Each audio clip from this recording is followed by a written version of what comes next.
ছোট্ট গ্রামে এক গরিব ছেলে থাকত। তার নাম চার্লি।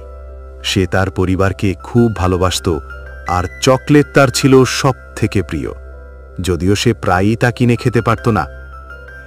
একদিন সে একটা চকলেট কিনে পায়, একটা গোল্ডেন টিকিট।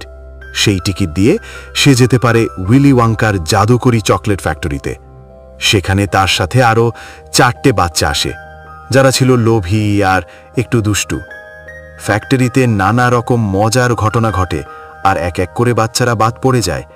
কিন্তু চার্লি তার ভালো ব্যবহার আর সততা দিয়ে সবার মন জয় করে নেয়। শেষে উইলি ওয়াঙ্কা চার্লির উপর এতটাই খুশি হয় যে তাকে তার ফ্যাক্টরির উত্তরাধিকারী ঘোষণা করে।